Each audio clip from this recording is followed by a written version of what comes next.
ทันสมัยเชื่อถือได้สร้างอัตลักษณ์กลุ่มชาติพันธุ์สู่สากล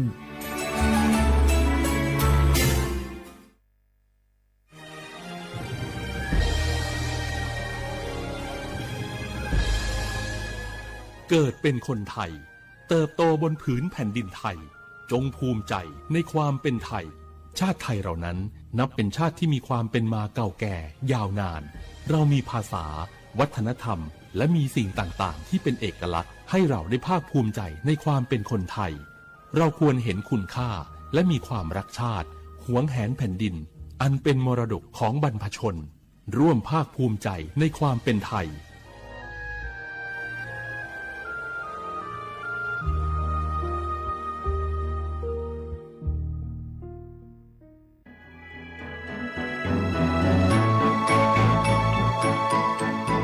การปกครองระบอบประชาธิปไตยจะมีความมั่นคงก้าวหน้าเพียงใดขึ้นอยู่กับการที่ประชาชนในชาติรู้จักสิทธิเสรีภาพทำหน้าที่ตามความรับผิดชอบและมีคุณธรรมเมื่อมีความคิดเห็นที่แตกต่างเราจึงต้องเรียนรู้และแก้ปัญหาไปด้วยกันด้วยความสามัคคีปรองดองของคนไทยทั้งชาติเพื่อก้าวสู่ประชาธิปไตยที่มั่นคงรู้สิทธิรู้หน้าที่ตามวิถีประชาธิปไตย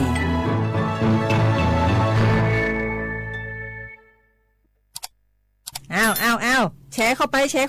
มาอ่านเลยแก้วกับผมก็ดูอยู่นี่นะเจนี่มันก็เป็นโลโก้ของหน่วยงานราชการนะนี่เข้าไปตรวจสอบเป็นยังว่ามาจากหน่วยงานราชแต่ก็ระวังก็เป็นเหยื่อเข้าปลอมเนอะเอาฉะนั้นเลยก็นี่ใจถ้าบัตรตรวจสอบไม่ชัดเจนนะแต่ที่จะได้ประโยชน์กลับส่งผลกระทบสมัยนี้มันหลอกกันง่ายนะหลอกเรื่องการทับซิปนั่นนี่โน่นเพื่อเขาไปกรอกข้อมูลส่วนบุคคลแล้วก็เอาข้อมูลเหล่านั้นเนี่ยไปทำธุรกรรมต่างๆหรือแม้แต่หลอกให้คลิกลิงก์สารพัดที่มันจะทำนี่นะถ้าอันของจะเนี่ยจะได้ดีนี่เจนี่อย่างแรกเนี่ยต้องตรวจสอบข้อมูลให้ชัดเจนจากหน่วยงานรัฐเนี่ยก่อนข้อ2ต้องมันติดตามข่าวสารหูเต่าตันและข้อ3ต้องมีสติไม่ได้เจืออย่างง่ายๆนะเพราะว่าพวกมิจฉาชีพมันจะใจความเจือความศรัทธาความโลภและก็ความกลัวมาหลอกคนทำให้หลายคนตกเป็นเหยื่อเขาก็ต้องเป็นส่วนหนึ่งในการตกเป็นเหยื่อหรือแชร์ข้อความอันเป็นเท็จบ้านเนี่ยเขาก็จะมีความผิดใดอยู่ดิมว่าดีหาเหลืองติดคุกแล้วแก้นี่นะ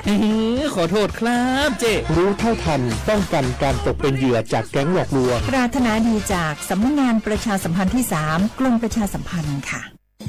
ฮัลโหลสวัสดีครับพี่น้องอายุนี้เดือขยาวโฆษณาไกกะกอสถานีวิทยุกระจายเสียงแห่งประเทศไทยจังหวัดเชียงใหม่พบปานเนอบีเคฮอมอนาแอออนหลิญาเมเจสถานีวิทยุกระจายเสียงแห่งประเทศไทยเฮนาอย่าซินุกอนบีเอดูอย่าล่อนแต่ช่วงหางละหาเชลกับปจักกันเนอดูพ่ออีสอนนี่กามาเล่าเนกามองขากากาอีกุญญาอายุเนียวโฆษณาบีเกหมอญาแลนึงมาอ้อนนานากาไงเหลียวเนไงชอนยางายีเนียวนากาสังโบนาขอนี่จำยองาซุงนี่สีโกจำยอโปเย่และงาเดใจที่โบนาขอนี่จำยอเวนี่โกเย่งาสีเวและงายีเนียวมาเจอเกญา我是ชายเมียฟุกกี้ดูนี่สิข่าวรับสมัครไปทำงานต่างประเทศเห็นว่าจ่ายทั้งค่าตั๋วเครื่องบินให้ที่พักฟรีแถมมีโบนัสตั้ง5 เท่าของเงินเดือนมีเงินส่งให้ที่บ้านสบายเลยแต่เขาขอค่าดำเนินการเป็นแสนใช่ไหมแล้วก็ให้กรอกข้อมูลส่วนตัวแอดไลน์สแกน QR Code ด้วยรู้ได้ไงกำลังจะโอนเงินไปพอดีเลยก็ตอนนี้นายหน้าเถื่อนกำลังระบาดหลอกไปทำงานต่างประเทศรายได้ดีมีสวัสดิการเลิศพี่สาวฉันโดนมากับตัวเสียเงินเป็นแสนแทนที่จะได้โกอินเตอร์โหแบบนี้ก็พังหมดสิขอบคุณนะที่เตือนเกือบไปแล้วไหมล่ะเราคิดให้ดีก่อนเชื่อเช็คให้ชัวร์ก่อนแชร์แยกแยะข่าวก่อนตกเป็นเหยื่อไม่เชื่อไม่รีบไม่โอนโดยสำนักประชาสัมพันธ์เขต3กรมประชาสัมพันธ์ข้าชอเป็น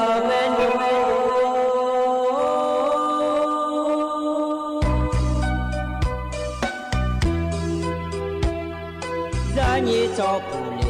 啊，到我土呀卡不，让你怎么灵啊，到我草呀卡不，错怕嘛是做茶路那一步。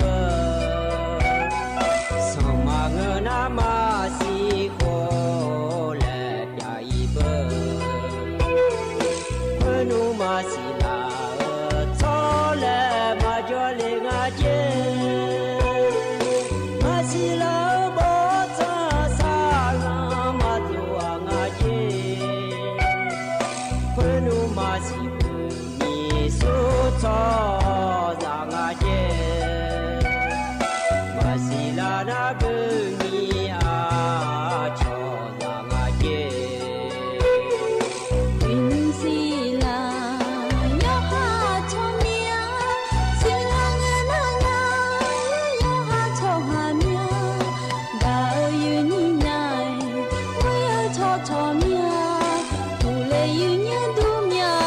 莫来草草路，阿弟咋你，地铺嘛真嘞，小妹有娘，我地东嘛大，咱人草着嘞，阿弟个郎很热，一那呀莫着呢，当眼草大嘛，嘿。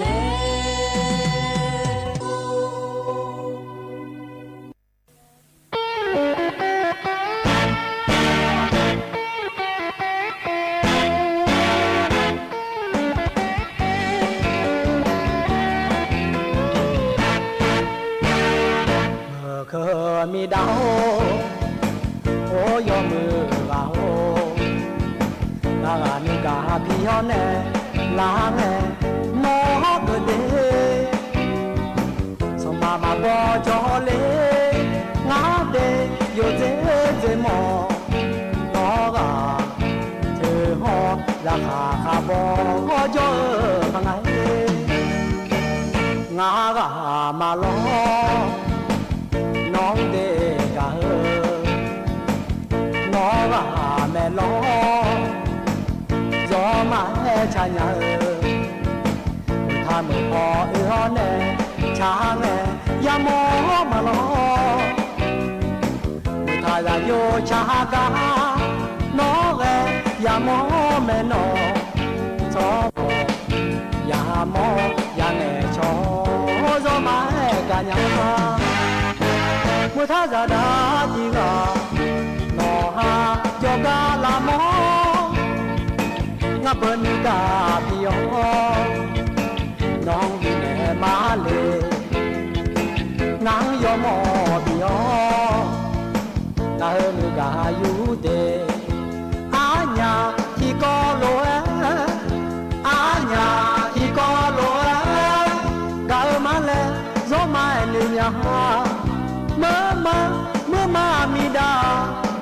Mama mida Mơ thả ra đà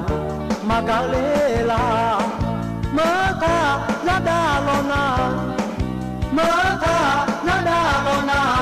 Mama mida Gà hò chô mà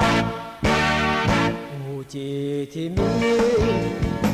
Đã sơ lò nung tu nhà Ngã gà thì gì做大好做嘛，我的米雪，我好自来忙哎，没事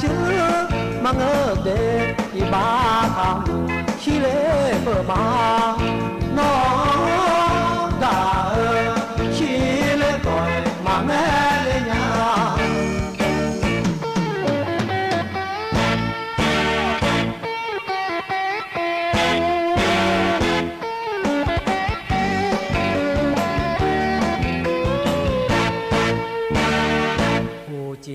ที่มี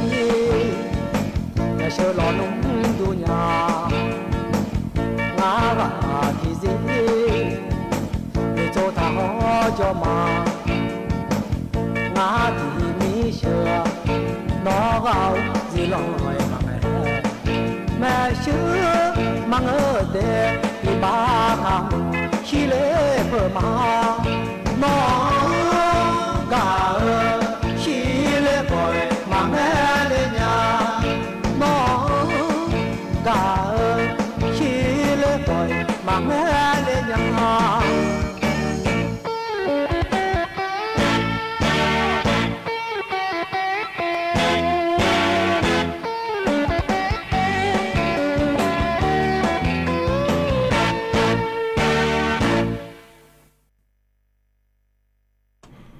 อุสพออุดธรรมเดอเยนิโยะนาลุเนเดเยนิโยนิมสอเวลาเยนิโยสอนาลุทองจูโลอเยนิโยะนาลุเนพยาทองจูเมเดเยนิโยเด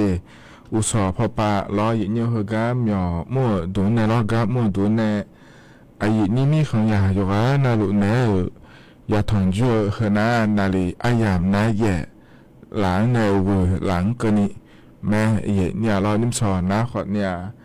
จนเจอสุนงานฉลาแม่เดเย่เนียวเดวันพุธงานงานในเย่นี้งานแน่อายุเชื่อมอื่นแน่ที่คอรวยโดยดามาเย่เนียวก็มีอมั่วดูแน่ล้อเย่เนียวสถานีวิทยุกระจายเสียงแห่งประเทศไทยจังหวัดเชียงใหม่สำนักงานประชาสัมพันธ์ที่3และคูกาแน่อายินิยอนาลุนทงเจลุมาเดเย่เนียวเดมาข้อปานในนาหาลัวมา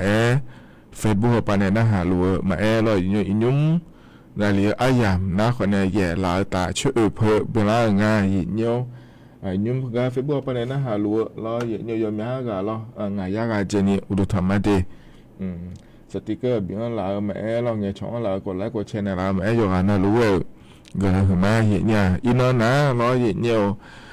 อาเดียไทยมีเขาอยู่เจนาลูจังพาดาวเลยก็ได้ชอบปีงบประมาณใหม่แล้วคงแอบพิ้วอยู่เนี่ยเจนาลูยุ่งเหอะอินนอาดัมเบดาเดเห็นเนี่ยแบบนี้นะมีคนเดินนี่นะล้อเห็นเนี่ยอันนั้นตีบาลาทิชีล้ออยู่คนนั้นรู้คนสืบผ้าอายำและเกิดเท้าเนี่ยเราเขารู้จังดานแม่เห็นเนี่ยจีจ้าขอนี่ล้อขอนี่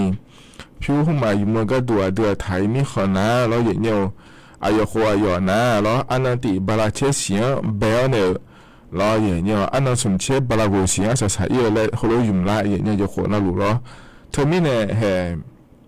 อีนั่นนะล้อเธอมีเนี่ยโกชิโคเบลาเดือดแล้วจะกลับไปมีอุ้มลาเดือดนะคนเนี่ยอีน่าจะน่าเจอไหมล้อเย่เนี่ยเอาหัวผูกคนนี้เงินไม่ได้อีน่าอยู่อีกคนเจ้าเนี่ยแห่ทั่วมาแทนนี่ล้อหาก็ยามเราคุยคนนี้ทั่วเนี่ยล้อเลยเย่นี้อยู่หาเนี่ยล้อเนื้อจีอ่ะยังใช้ได้ไหมเย่เนี่ยเราโกชิโคล่ามีเนี่ยล้อเลยเย่นี้ที่มีเนี่ยล้อเหรอยุ่งเจล่านะคนนี้ง่ายหรองานเนี่ยยาโจดาไม่เดย์เยอะเยอะเดย์ยศสื่อมาโจเลยให้เกิดนี่แล้วรอเยอะเยอะยศสื่อนัวอาเกงเนาะอาเกงย้ำยาวแล้วแม่ยังงั้นสิเดย์เยอะเยอะเดย์ขอเนี่ยผมยังมาแกยาวดูเลยหนึ่งมางั้นขอนี่รอเยอะเยอะงั้นเถียแต่มันเงยรอเลยเยอะเยอะนี่เนี่ยรอใจเถียแล้วพอเราเนี่ยพอถึงจุดเนี่ยก็ก่อให้จากการกาเล่างานเนี่ยก็ดูเดย์แล้วรออย่างนี้ขอเดี๋ยวมาเนี่ยเกินนะเฮกามีอุ้งดูเฮล่ะคุยนะล้อ AM 1476แล้วคู่กันนะขอเนี่ย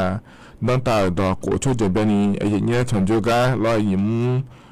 ที่เธอเจอก็ดูนี่แล้วจ่อเฮนี่ช่วยเจอมันพอจะไม่ได้เธออันนี้เขาเล่นช่วยเจอข้อเนี่ยล้อเฉมีเอาช่วยเจอเฮนะที่ช่วยเจอนี่แล้วจะล้อดูอาคาดอลิชอดอลาหูดอทะยายดอเฮนะล้อเนี่ยที่แต่จ่อไม่ยิ้มนะล้อเดียเนี่ยเธอมีเนี่ยล้อเลยนี่จะมันเงาล้องานเนี่ยหัวเราที่เขาโจดามาอย่าจ่อล้อเนี่ยเธออาคาดอหัวไม่ก็มุ่งล้อเหอะพังงานเยอะเสือก็ไม่เจอเลยล้อก็พอจากไอ้กาโดเลยแม่เนี่ยบิชิบิกาไม่ได้ยานาเดียเนี่ยเดเนี่ยยิ่งชอบที่เขาโจดามาเนี่ยที่กับบีก็ดูละคุยเดี๋ยวเราที่มีเนี่ยนี่นะฮะลูกนะคนนี้นะฮะลูกมาเลยแล้วล้อเฟซบุ๊กปานเนี่ยมาล้อหน้ากาวปานเนี่ยมาเงี้ยช่องละเนี่ยไม่เดียเนี่ยเดที่เขารู้จดมาเยเนียวเฮกันเนี่ยนะล้อเยเนียวอันเนาะจดมาจากการดัดมาเดเยเนียวเดอันนี้ส่วนเฮกันอายุนี่เนี่ยทงจูอาเดียอาคาอันนั้นนะเดเยเนียวทอนละเนาะฉลางอ่ะเยเนี่ยล้อบาลาเฮสีนะเชสีเดเยเนี่ยเดอาโขนะเซติโขง่ายเยเนียว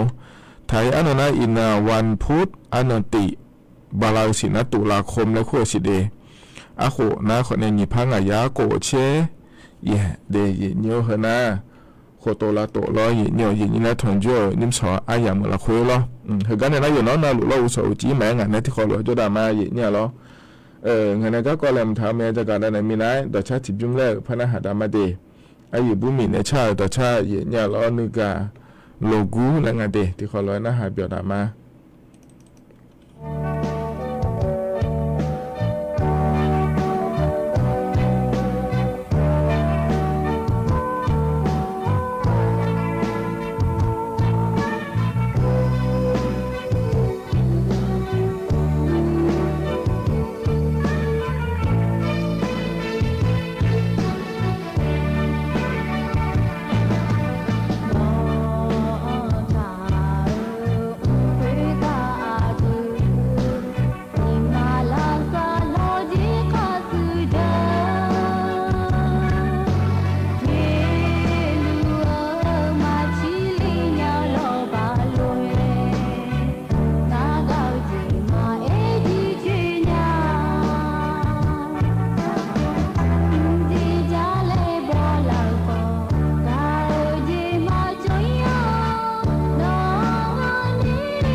ถ้าก็พอในบินนะหาดาดอชาถ้าก็ทะยุงนะรอเยเนียวนึกะโลกูและชาตาชาเดเยเนียวรอจังนะลุงพอเนี่ยบินนะหาดาก็ยังนะเดี๋ยวตัวรอเยเนียวก็ตาชาพอเนี่ยบินนะหาดาไงอโดฮิบาเนาะน้องปาจอเนี่ยรอนะหาลุมาเดกับบิมาเดแล้วล่ะเขาจะแช่มเดแล้ว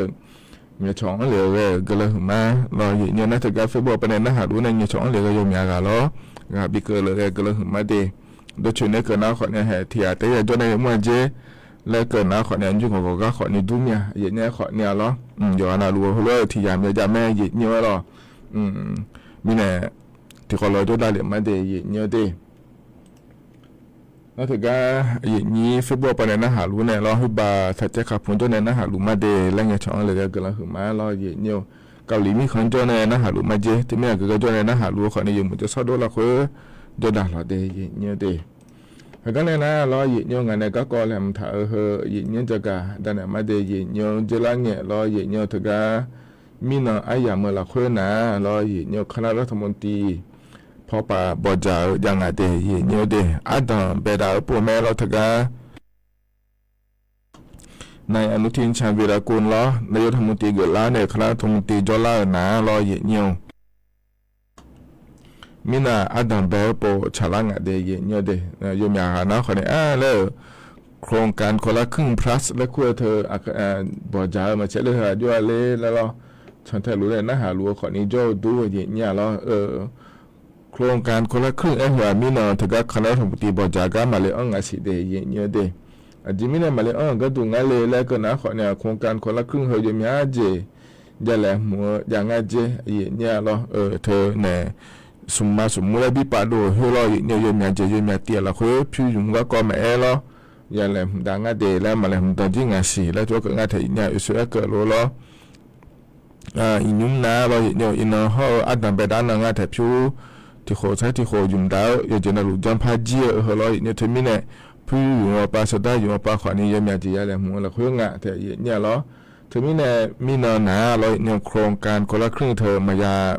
เนี่ยชงอาจจะเดรออากูเจก็มาขายจนละหนาเลยเนี่ยถึงก็คลันทมุตีบอจังเนี่ยจากการอากาศนั้นเนี่ยจนต่างแม่เย็นเนี่ย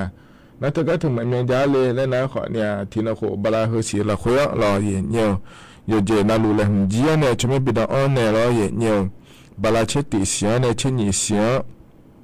บิยุมเนี่ยมาเดแล้วตัวจากการอากาศไม่เดเนี่ยเดถึงมีเนี่ยรอเย็นเนี่ยโครงการก็เหมือนกับดูนั้นว่าให้ยุ่งหัวอันนั้นติบลาเชสีเสียเย็นเยียวบลาสีละคนละหุ่นตาจีเนี่ยบิยุมเนี่ยจริงอ่ะจริงนะเชติสินที่นี่เสียแล้วหรือว่าล้อเย็นยี่วันนะหรือว่าก็พอจนท่านเนี่ยนะฮะเดก็อายมาล้อก็นะอันนั้นไปได้เจี๋ยโยงอะไรแล้วนะขอเนี่ยก็พอในจักรอากาศได้เนี่ยเย็นเยียบิสิบิกามาเดเย็นเยียวนั่นมีนะถึงก็ล้อคณะธรรมตีบอจ่าละคุยอดีตเจก็อย่าบอจ่าก็ดูงั้นเลยแล้วก็นะขอเนี่ยเธอก็มาก็ดูนะขอในเย็นนี้เจริญเงี้ยเราไม่ฉันไปเบียร์เลือกมาจุดนั้นแล้วเราบาเลือกมาสาเดอบิชบาก็ดูเดแล้วบอจ่าง่าเธอเย็นนี้พิบาเย็นนี้ในอำเภอบางบานจังหวัดพระนครศรีอยุธยาแล้วครูก็มาเราเจริญเงี้ยเดือนนี้มันตีหัวก็อย่าอิงอ่ะเดเย็นนี้แต่ก็สาลัวเดินอย่าชอบบ้านเนี่ยอิงอ่ะรายบีเนี่ยอิงอ่ะเดย์เนี่ยเดย์เพราะเนี่ยเราอย่างเงี้ยแต่มาเงี้ยแต่ก็อย่างนี้สาลัวเดินเราชอบบ้านเนี่ยก็ดูเดย์ดูชอบบ้านเนี่ยก็ดูเลยแล้วขอเนี่ยยังมีจียังมีก่อนเราเพื่อขอนี่เราอย่างเงี้ยอย่าบ่จ่าง่ายเดย์มีน้อยอย่ามาคุยหนาเราอย่างเงี้ยนั่นเธอก็แต่เงี้ยก็มาที่ก่อพระจักรพระบ่จ่าก็ดูนะขอเนี่ยเราอย่างเงี้ยเธอก็อินุมล้อเดือดไทยมีของในกัมพูชามีของเธอแล้วก็มันยินดีจะหลวงสิเดียเนื้อจะว่าเงี้ยจืมือดาราก็ดูกันเนี่ยอินุมเจอนาแล้วที่ปวดนาแล้วมันยินดีก็โดล่าอย่างง่ายเธอเนี่ยเธอสี่มือละครัวเราเห็นเนี่ยที่ก็เจอโดล่าอย่างง่ายเลยเห็นนี้เธอมีเนี่ยเราเนี่ยเจอว่าเงี้ยเนี่ยเธอเนี่ยก็อีสานนี่ให้เนี่ยอินุมเกินเนี่ยละครัวนะขอเนี่ยเห็นนี้เธอก็เธอจ่อเนี่ยเราจะน่าเทียบป้าแม่แล้วเธอก็เธอจ่อแม่เราโดนเล่นในสาวยามยาจ่อหลัวเย็นเนี่ยเราเธอมีนาบอกจะไอ้ยามเราคุยนะขอเนี่ยเราเย็นเนี่ยเธอเนี่ยจู่ๆเนี่ยชอบบ้านเนี่ยพังงาและเราเดี๋ยวจู่ๆชอบบ้านเนี่ยพังงาเลยแล้วเธอก็ อย่าบอกจะง่าเดยเนี่ยเดเฮนะขอนี้มีน้องถึงก็คณะรัฐมนตรีปานเนี่ยบอกจะหรือว่าล่อเนี่ยจะก็เอกาได้ในบิสิบิกาเลเดยเนี่ยเดอย่ารัฐบาลก็ก่อล้อเนี่ยจะก็เอกาได้ในบิสิบิกาเดยเนี่ยอันนั้นใจที่ก่อล้อเนี่ยเฮก็เฮก่อนนะขอนี้เฮรัฐบาลก็ก่อนแม่เนี่ยอยู่หมดจะสะดวกปะฮอลลีดาเดยเนี่ยเดยเนี่ยยุ่งล้อแอปพลิเคชันแล้วก็เถอะล้อเลยยมยาเจียจุ่มยางง่ายเนี่ยยกก่อนเราหลุดเราค่อยๆจุ่มยางง่ายเราเนี่ยอยู่หมดจะสะดวกก็ก่อนขอนี้จุ่มไม่เดยเนี่ยเดยแต่ก็แอปพลิเคชันรัฐบาลปานจันโดเหลือก็ดูนะขอเนี่ยทางรัฐแล้วคู่แม่เนี่ยเนี่ยแอปพลิเคชันทางรัฐเถอะยมยาเจยุ่มยางง่ายเนี่ยเราอยู่หมดจะสะดวกแม่ดูใบขับขี่ขึ้นมายุ่งๆง่ายเราอยู่ยมยาเจยุ่มยาเดยเราแอปพลิเคชันทางรัฐแล้วคู่เถอะยมยาเจเราคนไปยุ่มยาก็ดูเดยแล้วจันโดหล่ะแม่เนี่ยหรอนั่นจะก็อยู่หมดจะสะดวกปาแล้วก็เงี้ยเราเนี่ยที่อันนั้นจะสามารถโดนนี่เราอยู่ในสถานีมันนั่นนี่เราเขาอยากยิ่งมาสามารถได้เลยขอเนี่ยหมอเนี่ยหัวบดจามเนี่ยเราหมอเนี่ยนั่งหาเนี่ยไงชมหมอเมียเลยแล้วนะเรายุ่งน้าเราอยู่แอปพลิเคชันปานเนี่ยจันยาลาเดย์เนี่ยเดย์แล้วก็สำนักงานพัฒนารัฐบาลดิจิทัลและคู่ปานเนี่ยจันโดเหลืองาเดย์เนี่ยเดย์แล้วก็ดอทชมเนาะเราแอปพลิเคชันแล้วก็เหลือเนี่ยยุ่งได้ยาวเดย์เนี่ยเดย์ DMSแล้วก็ถึงเนี่ยเราเทเลเมดิคอลพาราดอนเนี่ยก็งั้นเลยนี่พาราดอนเนี่ยเกิดถ้ามีเนี่ยเราอย่างเนี่ยถึงก็เห็นนะเราอย่างเนี่ย DMS เทเลเมดิคอลแล้วคู่เห็นนะขอเนี่ยหมอเนี่ยอีกคนเจ้าเนี่ยขอถึงจุดนี้เราอินเทอร์เน็ตยาวนะเราอย่างเนี่ยถึงก็แอปพลิเคชันทางด้านและคู่ปลาเลยเนี่ยเดย์อย่างเนี่ยเดย์หมอเนี่ยไงชวนเนี่ยไม่เดย์อย่างเนี่ยอายุยังเลยก็ดูงั้นเลยนะขอเนี่ยระเบิดตีนะแอปพลิเคชันทางร้านและคู่การจะไม่เลยอย่างเงี้ยหรอน่าถึงแอปพลิเคชันเราคุยเลยทางร้านและคู่การเลยนะเราบริการและคู่การที่ปวดถืออีเจเราอย่างเงี้ยบริการและคู่การถือนาละถือนาเราอย่างเงี้ยสุขภาพและคู่การที่ปวดเพื่อถืออ่ะสุขภาพและคู่การถือนะถึงก็ถึงมาละง่ายอย่างเงี้ยหรอ DMS เทเลเมดิคอลและคู่medicine และคู่ถือเราอย่างเงี้ยดูละง่ายเดย์อย่างเงี้ยเดย์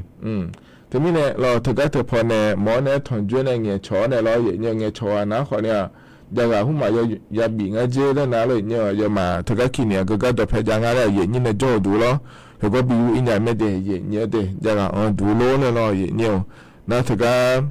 เธอนะขอเนี่ยหมอเนี่ยถอนจุดเนี่ยเงี้ยชอเนี่ยเขาอยากอีมาสานี่เราไอ้ขอเนี่ยยามยาโนนาละเนี่ยสาเนี่ยเรามาทะเลเนี่ยเล่นมาหมู่แต่ละเนี่ยเล่นนะเราหัวเราဟိုရအင်းနဲ့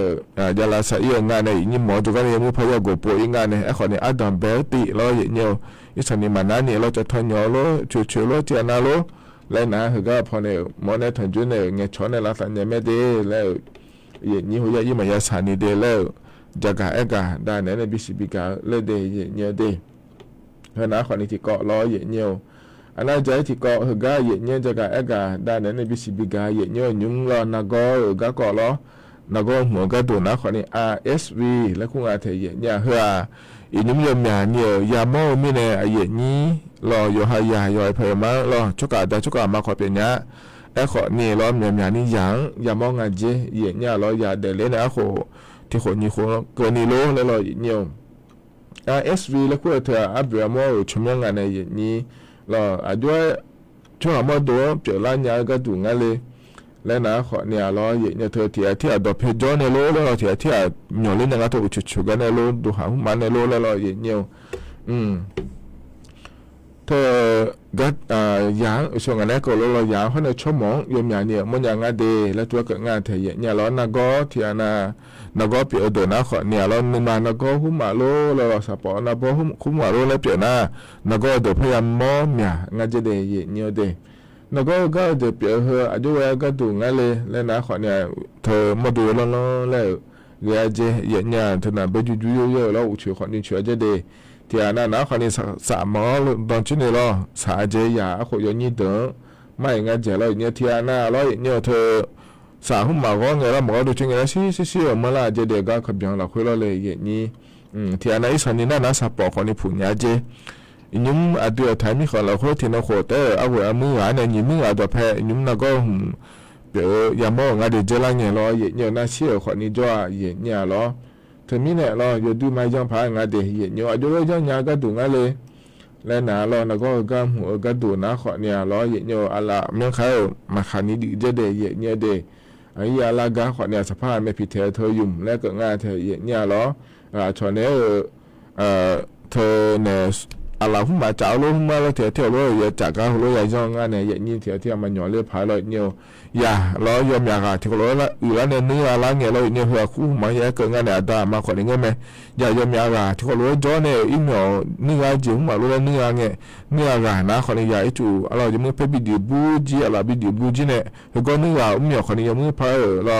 อย่าซีโซอาจจะเดียเนี่ยเดถึงมีเนี่ยเฮนะขอนี่เราเนี่ยอย่างนี้อยู่อ่ะน่ารู้ว่าอยู่หามาโดมอยู่หายาอยู่หายพายมา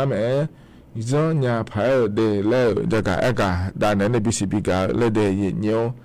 เฮกันเอาเนี่ยตัวชัดชิบุมแล้วนะฮะดามาเดอย่างนี้เฮกันพอในปีนะฮะดาเฮกันเฮบุมนะเราเนียวอโดลีในชาดอช่างอะเดยเนียวย้อยมืออาขามาและชาดอชาเดที่ขอรู้นะฮะเปียดามา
ทางการยุพันธ์เป็นอาหารดาชาทางการทบุญนาเราเยอะย้อยมือ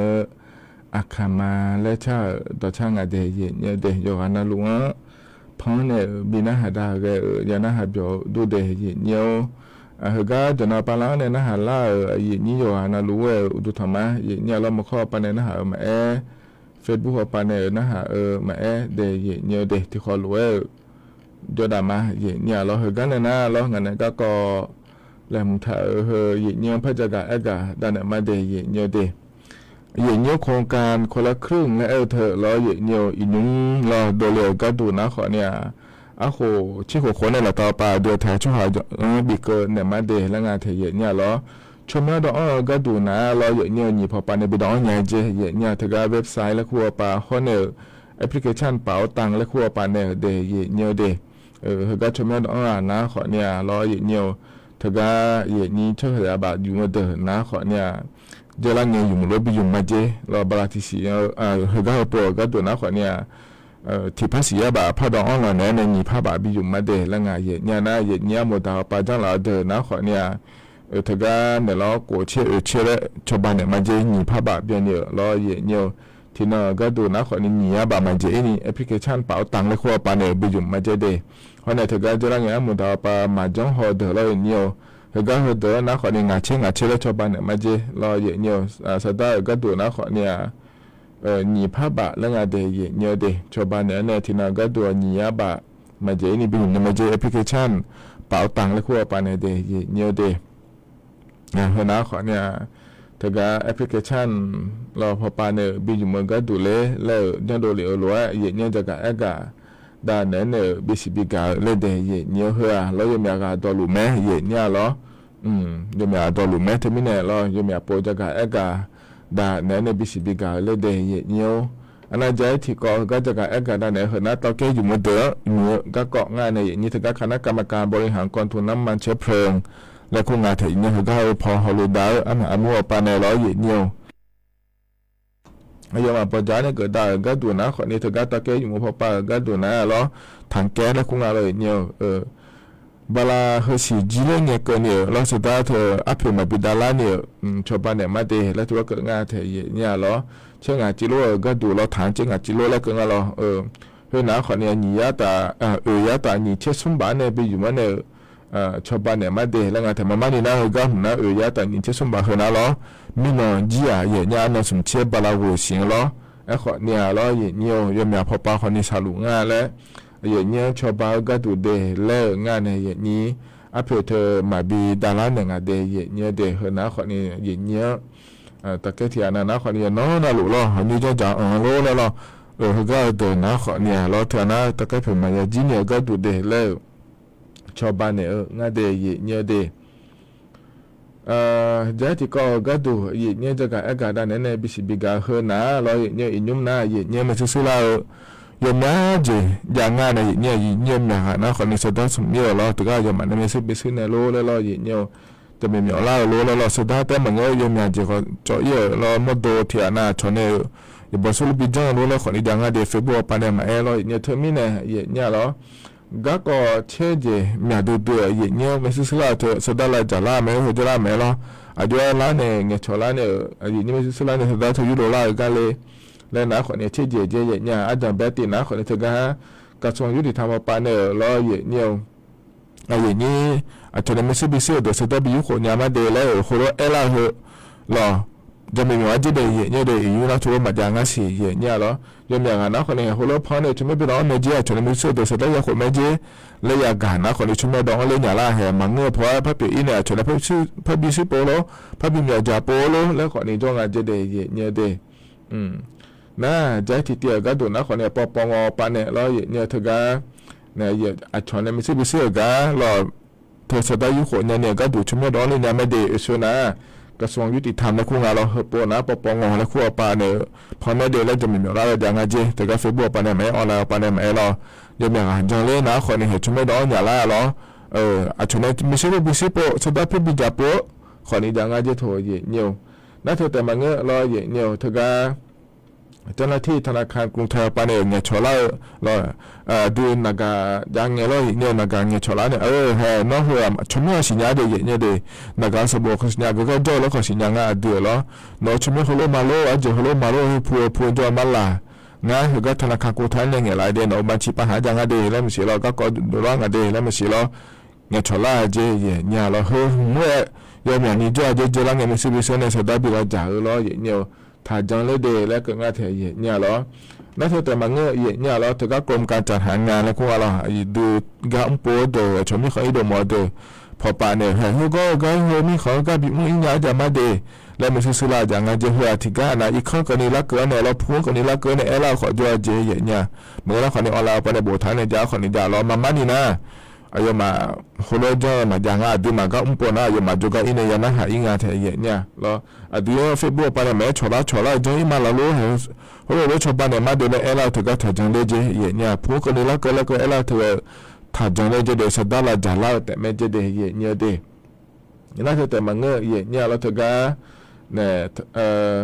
ธนาคารออมสินปาเนี่ยติดต่อเขาปาเนี่ยเราเนี่ยโทรสดาเพียงเนี่ยจะมาเดแล้วมาเสียเราเธอเราเนี่ยเขาเลยยอมอย่างเราหลงมิเนี่ยเลยธนาคารออมสินปาเนี่ยถือก็ติดต่อปาสดาเพียงยังเลยเราอยู่จ้าเลยนะหาเลยนะสิ่งเนี่ยชนเนี่ยสดาที่ปอจูเบลาจ่าคนนี้จะมานี่นะธนาคารออมสินเพื่อมันเงินมาเธอเนี่ยจำหน่อจะโดนหลานเนี่ยเราเฮงานนี้ก็เราเฮจะต่อหลุดจำหน่อจะโดนหลานแต่งอ่ะเจ้าหน้าที่เอาไปเนี่ยมาเนี่ยมันเงินอ่ะเราจำหน่อจะโดนหลานเนี่ยเนี่ยไม่เชื่อแต่งอ่ะเนี่ยเราที่นี่เราติดต่อเนื้อเด็กคนในทัวร์เราธนาคารออมสินปาเนี่ยแต่มันเงินเกือบพอมาขาดสิได้เนี่ยเราเธอชิดเลยเราบีพาดาจะมาเดินเสียหัวยังอย่างเดียวยามอนนะขวานี่อ่ะถ้าจังเลยเดย์เนี่ยเดย์ทีนี้เนี่ยคือเราเนี่ยนี่ยังพาเรือนั่นแต่มันก็ทีมจากการเนี่ยพาเรือเราถ้าก็แบบผีจังก็เกาะยังนะขอเนี่ยแล้วเนี่ยเดี๋ยวเนี่ยมันจ้องหัวอีมีนาเดแบบผีจังทะลุแม่ลูกเขยแม่ยศสามมาเสียเลยแล้วเราเนี่ยมันจ้องเผลอแล้วที่เปิดตัวมันจ้องนี่เราอาชงเธออาชงในบีจังเนี่ยก็ดูเลยเราสุดท้ายจีในบีจังเนี่ยก็ดูเลยแล้วปุ๊บตัวคนนี้จ้อเนี่ยยุ่งนะหัวเรามันจ้องเนี่ยเดเนี่ยเอาผู้บ้านเนี่ยคนหัวเรามันจ้องเนี่ยเนี่ยเราอาชงในบีเจเนี่ยเราหัวเราจ้องเราแล้วเนี่ยถ้าจังเลยจีส่วนมันขัดจังเนี่ยมาเดแล้วเฟซบุ๊กปานแม่ออนไลน์ปานแม่มอนเนี่ยชอลานะเดเนี่ยเดมันนี่เนี่ยที่นั่นมาสายเนี่ยเราอยู่ฮัลโหลงอนเนี่ยลูกงอนเนี่ยสมบูรณ์สิญญานะเราเนี่ยอยู่มากันแม่เนี่ยไม่เด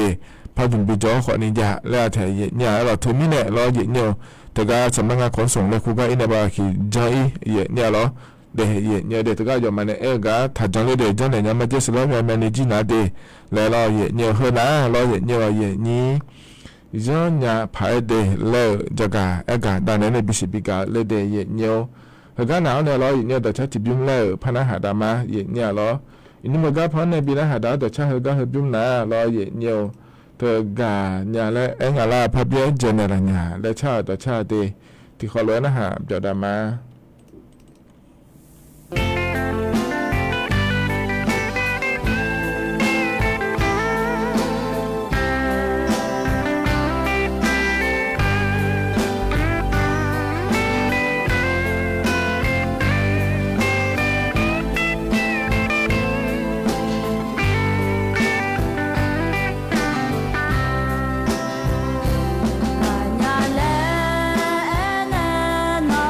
别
ธอนะต่อชาเราอายุบุตรในชาเดยเยี่ยวนะล้วนพันในปีนาหาดาเก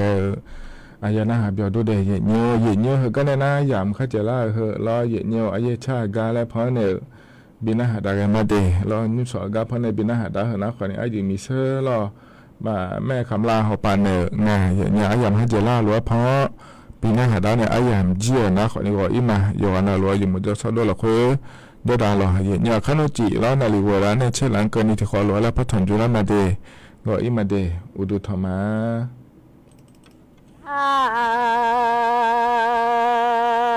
mi de le ngalo thu ma ge de mi de nga si le ngalo nga nya di le nga do nge ma nge sha mya le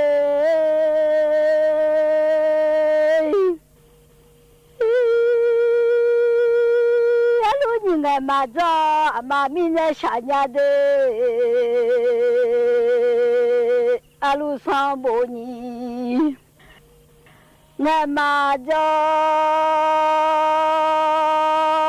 mà alu ta san nhỉ ngày mà khó lệ mà mẹ lệ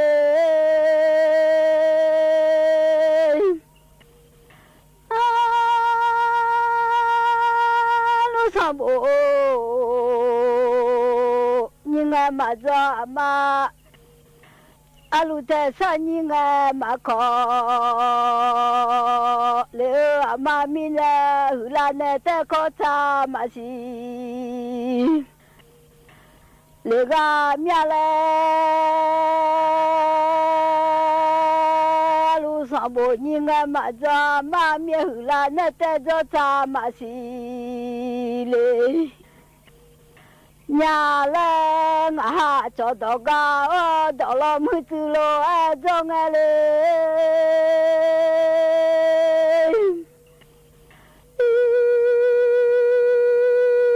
ngã de le mi de owe de mi de che ho de le mi de这面毛嘞，面毛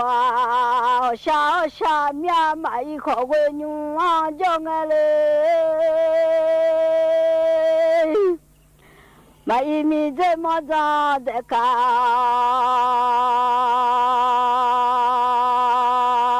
叫我做这你的，大呀。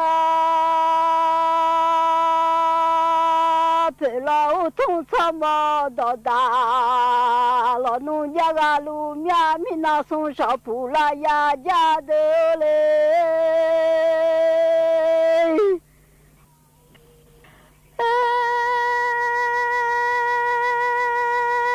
米那铺啦呀家的嘞，米那送上铺。啦呀家的可会嘛么多啊，就是养路娘啊嘞，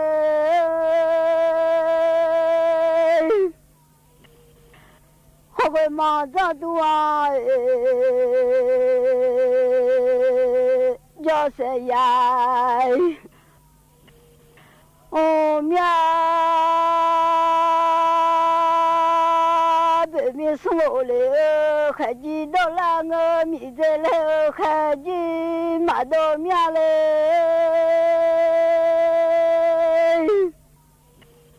送米啊起来下雨，都那个俺米啊起来下雨，马到面可会嘛么多啊，就是嘛早多啊，叫乌鸦叫路鸟下面啊嘞，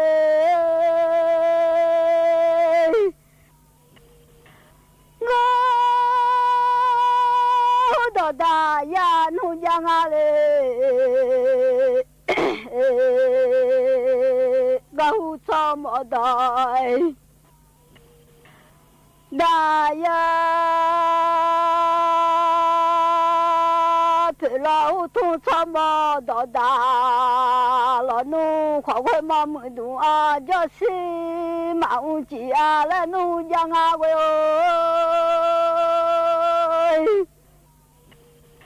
ขอไว้ดูอาจะสิอุงาเดขอไว้มามือดูอาจะสิ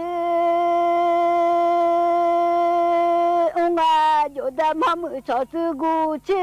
ข้ากามาดัวละชอดดายานุยังอาเว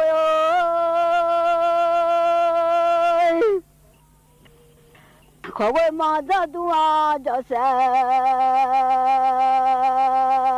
อุงามาจะชิมิเลงาชาวชนานุมาดูอะไรขอไว้มามือดูอาจะสิมาอุจินุละละชอทมดอดายอยานุยังอะไร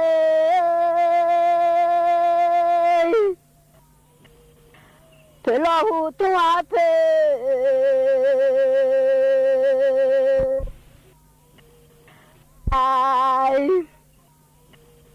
ไงมีเจนูมาลา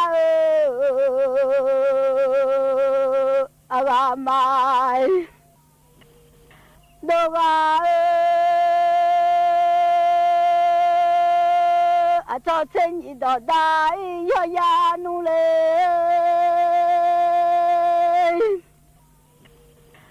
มีอาเชลลาโปเลมีอาเวมีอาลาเซเลลาโปอาจจะเช่นอีดอได้ยาลานูขอไว้มามีอุบัติเจ้ามีเบมีนาบัติเจ้าวิยาเลญา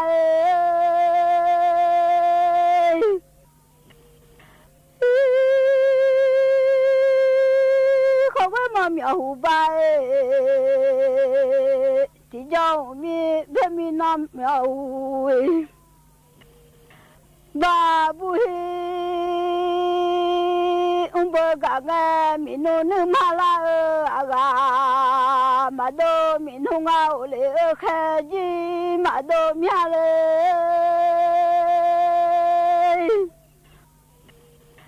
ขอไว้อุ้มเนยนายาจิลุญาองาให้ขอไว้มอมยองเนยนายาจิลุญาจะมามีเจงอาหาติกาโอชาชาเอมีอาเวเด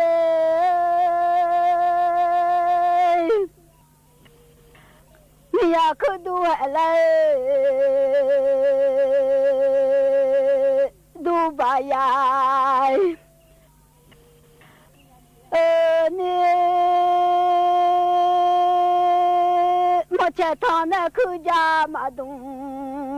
จีอาละขอไว้เชมาอุบัติเจ้าตอมีเบมีนอบาบุฮีตอยาละยามยาเว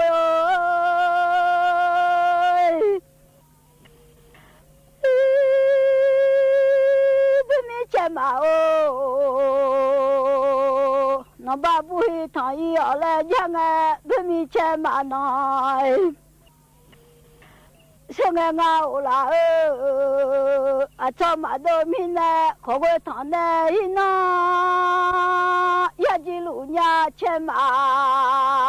ทานได้นะมอเจทานได้คือยายาดุง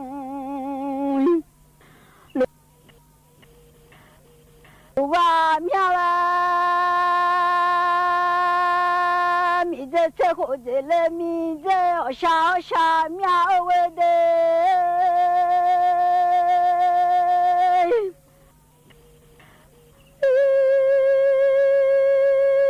มีอาเชียโอไม่ใช่ยาขอไว้หอมมาหุย ba thì cho lo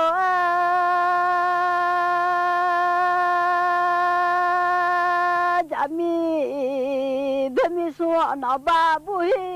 chả yêu là cho tôi ta yêu ya nu ya mía lên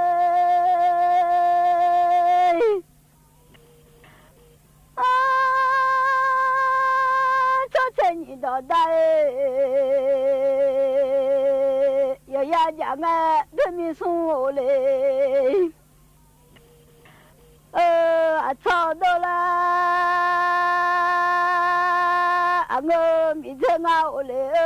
cho mà đồ mía nó lệ khó khơi lu chua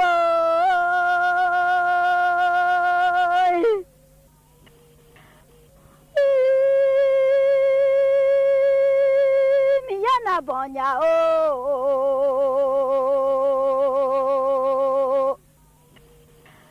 dễ lệ ayong ya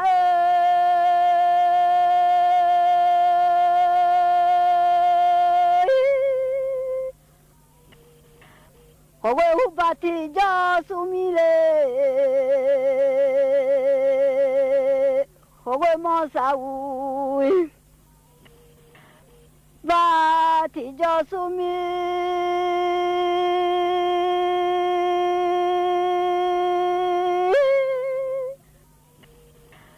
Ghiền Mì Gõ để không bỏ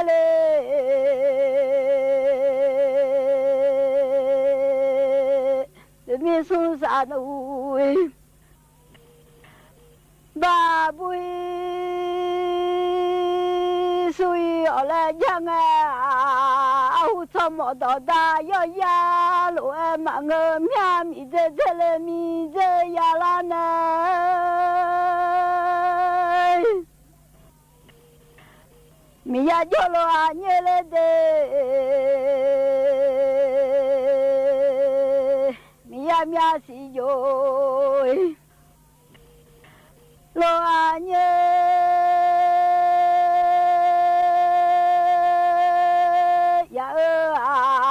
khó quên mà mía lo nu ba lo không nghe nói bên mình nó ba bui hơi ở lại mía ngã đêสามัญประจำปีครั้งที่1ในวันพุธที่1ตุลาคมพุทธศักราช2568ครับซึ่งในขณะนี้ครับนายฉลาดขามช่วงรองประธานสภาผู้แทนราษฎรคนที่2นะครับ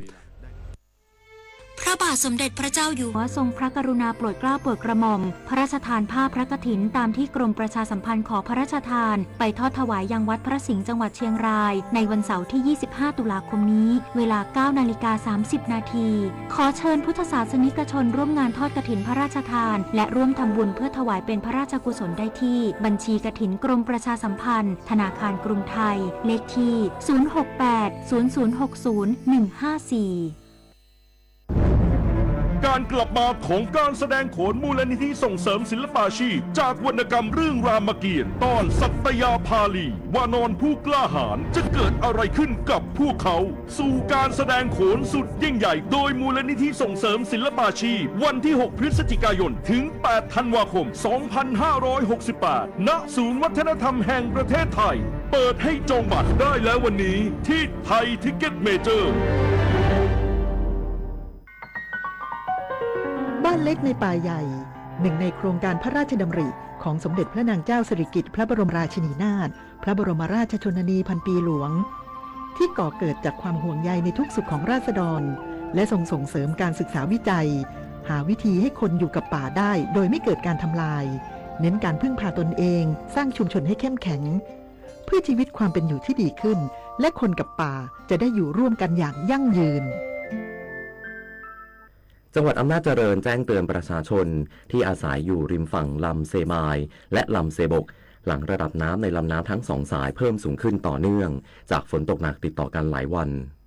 จังหวัดอำนาจเจริญชักธงแดงแจ้งเตือนประชาชนที่อาศัยอยู่ริมฝั่งลำเซบายและลำเซบกหลังระดับน้ำในลำน้ำทั้งสองสายเพิ่มสูงขึ้นอย่างต่อเนื่องจากอิทธิพลของฝนตกหนักติดต่อกันหลายวันส่งผลให้ปริมาณน้ำในพื้นที่ต้นน้ำไหลบ่าเข้าสู่ลำน้ำสายหลักอย่างรวดเร็วนายกัตสิทธิ์ธนพลพิพัฒน์ผู้อำนวยการโครงการชลประทานอำนาจเจริญเปิดเผยว่าขณะนี้ระดับน้ำในลำเซบายและลำเซบกสูงเกินกว่าค่ามาตรฐานเฝ้าระวังและยังคงมีแนวโน้มเพิ่มขึ้นจึงได้ดำเนินการชักธงแดงตามจุดตรวจวัดน้ำเพื่อเป็นสัญญาณแจ้งเตือนให้ประชาชนริมตลิ่งโดยเฉพาะครัวเรือนที่มีบ้านเรือนและพื้นที่การเกษตรอยู่ใกล้ลำน้ำทั้งนี้โครงการชลประทานอำนาจเจริญได้จัดเจ้าหน้าที่ติดตามสถานการณ์น้ำและสภาพอากาศอย่างใกล้ชิดตลอดจนสแตนด์บายเครื่องจักรเครื่องมือและบุคลากรประจำพื้นที่เสี่ยงหากเกิดเหตุสามารถช่วยเหลือพี่น้องประชาชนในพื้นที่ได้อย่างทันท่วงทีพร้อมทั้งประชาสัมพันธ์แจ้งเตือนประชาชนในพื้นที่เสี่ยงเฝ้าระวังและติดตามสถานการณ์น้ำจากส่วนราชการอย่างใกล้ชิดเตรียมเคลื่อนย้ายทรัพย์สินขึ้นที่สูงและระวังภัยที่เกิดจากน้ำและหากพี่น้องประชาชนต้องการความช่วยเหลือสามารถติดต่อได้ที่สายด่วนกรมชลประทาน1460ได้ตลอดเวลาพงศิริศรีหานามสวทอำนาจเจริญรายงานจังหวัดร้อยเอ็ดเตือน8อำเภอริมลำน้ำชีเฝ้าระวังน้ำล้นตลิ่งจากอิทธิพลพายุบัวลอยกองอำนวยการป้องกันและบรรเทาสาธารณภัยจังหวัดร้อยเอ็ดรายงานสถานการณ์ระดับน้ำลำน้ำชีล่าสุดวันที่30กันยายนพบว่าที่สถานีบ้านม่วงลาดอำเภอจังหารระดับน้ำสูงกว่าตลิ่ง43เซนติเมตรและสถานีบ้านทวัดดินแดงอำเภอทวัดบุรีระดับน้ำสูงกว่าตลิ่ง18เซนติเมตรอยู่ในระดับวิกฤตและมีแนวโน้มเพิ่มสูงขึ้นขณะที่สถานีบ้านท่าสะแบงอำเภอทุ่งเขาหลวงระดับน้ำต่ำกว่าตลิ่งเพียงเล็กน้อยอยู่ในเกณฑ์เฝ้าระวังประกอบกับอิทธิพลพายุบัวลอยที่ส่งผลให้ประเทศไทยมีฝนตกหนักถึงหนักมากอาจทำให้เกิดน้ำท่วมฉับพลันน้ำป่าไหลหลากและดินโคลนถล่มได้จังหวัดร้อยเอ็ดจึงแจ้งเตือนกองอำนวยการป้องกันและบรรเทาสาธารณภัยอำเภอทั้ง8อำเภอได้แก่ศิลภูมิพระนมไพร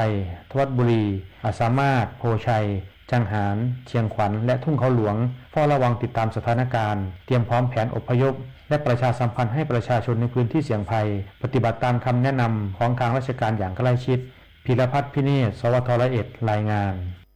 เช่นเดียวกับจังหวัดมหาสารคามแจ้งเตือนประชาชน3อำเภอริมฝั่งแม่น้ำชีจากการปรับเพิ่มการระบายน้ำเขื่อนอุบลรัฐและฝนตกที่สะสมในพื้นที่นายพัทรพลลักษณาวิบูลย์กุลรักษาราชการแทนหัวหน้าสำนักงานป้องกันและบรรเทาสาธารณภัยจังหวัดมหาสารคามเปิดเผยว่าเขื่อนอุบลรัฐจังหวัดขอนแก่นได้ปรับเพิ่มการระบายน้ำในอัตราไม่เกิน35ล้านลูกบาศก์เมตรต่อวันซึ่งมวลน้ำได้มาถึงเขตจังหวัดมหาสารคามแล้วโดยสถานีวัดน้ำ E91A โกสุมพิสัยระดับน้ำเพิ่มขึ้น 0.07 เมตรต่ำกว่าตลิ่ง 0.69 เมตรสถานีวัดน้ำ E8A เมืองมหาสารคามเพิ่มขึ้น 0.07 เมตรพื้นที่การเกษตรถูกน้ำท่วมเป็นวงกว้างอยู่ระหว่างการสำรวจความเสียหายแจ้งเตือนประชาชนริมฝั่งแม่น้ำชีอำเภอโกสุมพิสัยกันทรวิชัยและอำเภอเมืองมหาสารคามเตรียมพร้อมรับ